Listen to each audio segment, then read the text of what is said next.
Pessoal, vamos fazer a nona relação, que é uma relação diferente das outras que a gente já viu. Ela vai mexer com o volume, só que fora das CNTP, condições normais de temperatura e pressão. Não é mais não é mais 0 graus Celsius e nem 1 atm de pressão. Agora a gente vai ter situações diferentes aí, tá? Vamos ler a questão. Fazendo reagir ácido clorídrico com carbonato de cálcio, foram obtidos 3,1 litros de gás, medidos a 37 graus e a pressão de 0,82 atm. Qual é a massa de carbonato de cálcio que reagiu? Ele dá os dados do problema, o R, que é a constante universal dos gases, 0,082, e dá as massas atômicas do carbono, oxigênio e cálcio. Tá? Vamos lá.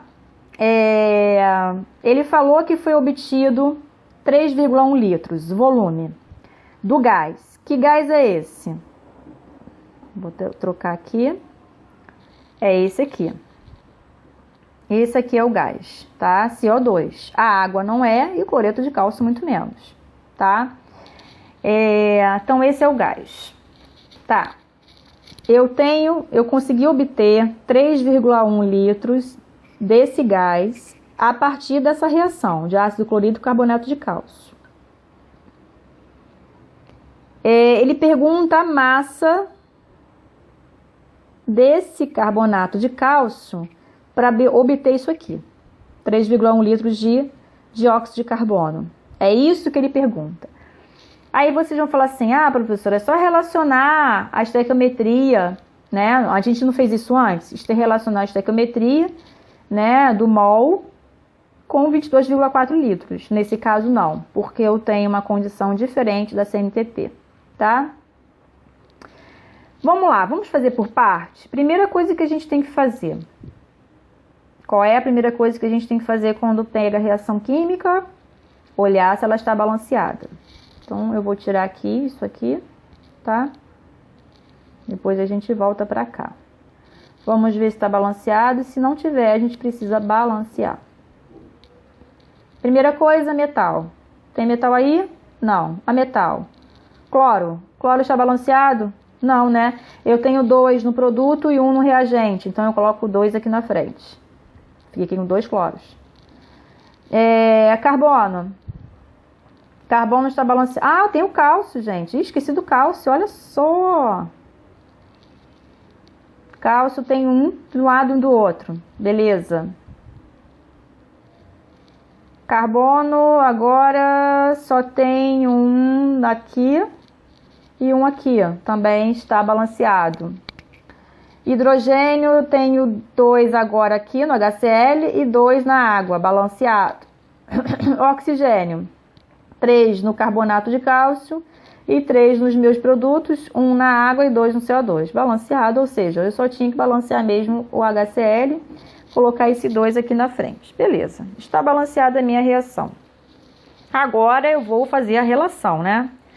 Bom, eu sei que aqui eu produzo 3,1 litros de CO2 a partir de uma massa específica que eu não sei.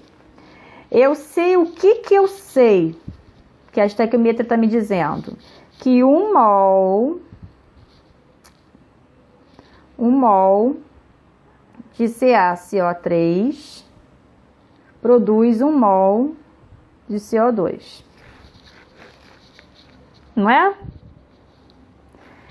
Aí, ele pede a massa. Ele fala, né, da massa do carbonato. Então, o que eu vou usar aqui? Massa. E aqui, volume. Certo? Qual é a massa do meu carbonato? Que eu vou relacionar o mol. Qual é a massa? O mol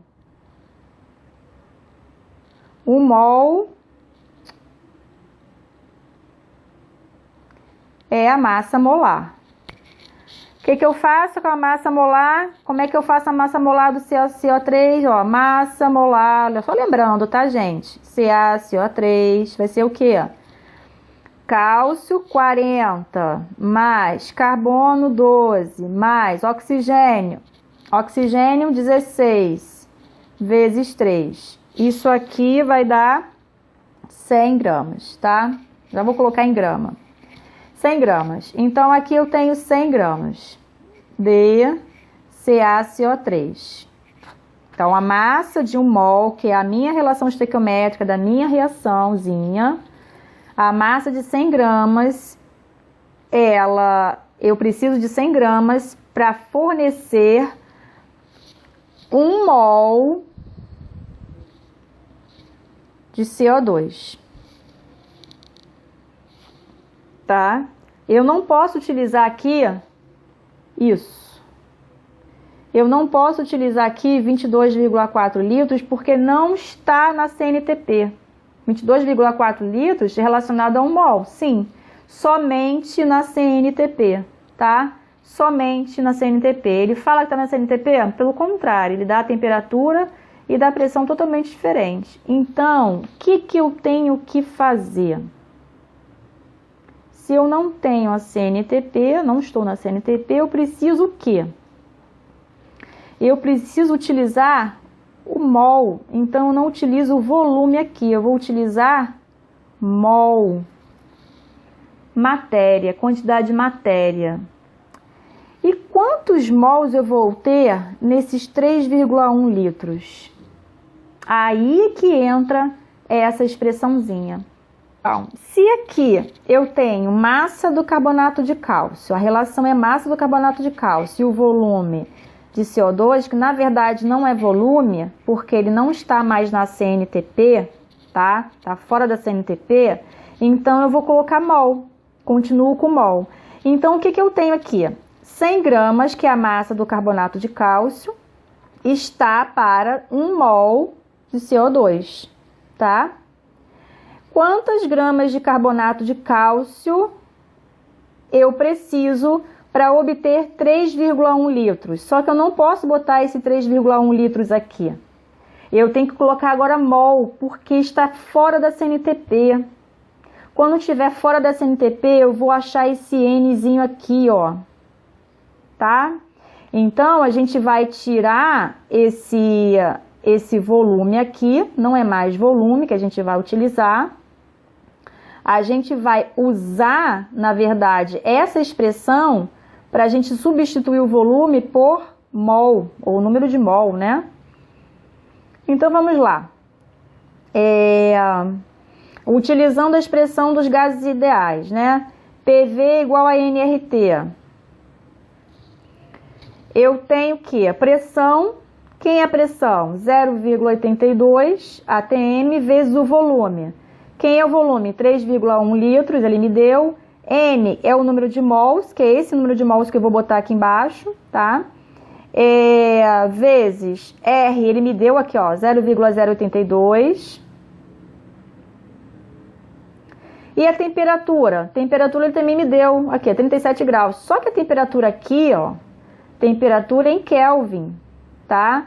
Vai ser o quê? 273 mais a temperatura em graus Celsius, 37. Isso aqui vai dar o quê? 310 Kelvin. Então, aqui eu coloco 310 Kelvin, tá? Fazendo essas continhas todas aqui, 0,82 vezes 3,1 e o N vai ser o quê? Vamos lá, 0,1 mol, tá? Então, agora é esse valor aqui que eu vou colocar aqui embaixo, 0,1 mol de CO2. Então, na verdade, esses 3,1 litros equivale a 0,1 mol de CO2, porque está fora da CNTP, por isso que a gente não pode fazer direto, tá? Fazendo essa continha, eu vou achar o quê? X é igual a 10 gramas de carbonato de cálcio, certo? Eu sei que essa parte aqui é um pouquinho mais difícil para vocês, mas a gente vai rever isso aí quando a gente for trabalhar gases, tá? Eu só quero que vocês entendam que, para vocês verem, a estequiometria, ela envolve muita coisa. Então, o que a gente viu até a relação 8, é muito importante vocês fixarem todas as relações que podem acontecer, porque aquilo ali é o básico. A partir dessa 9, vocês vão ver que vai dificultando um pouquinho mais. Então, o ideal é vocês estudarem bem aquelas outras partes para vocês entenderem isso aqui, tá bom? E quando a gente voltar nessa parte de gases, aí a gente vai estudar um pouquinho melhor, mais aprofundado essa parte. Só para vocês entenderem que existe essa outra relação, né, de grandeza dentro da estequiometria e como vocês vão utilizar quando não estiver mais fora da CNTP, tá? Eu vou fazer aqui um resuminho no próximo quadro, no próximo vídeo, aí vocês deem uma olhadinha, tá?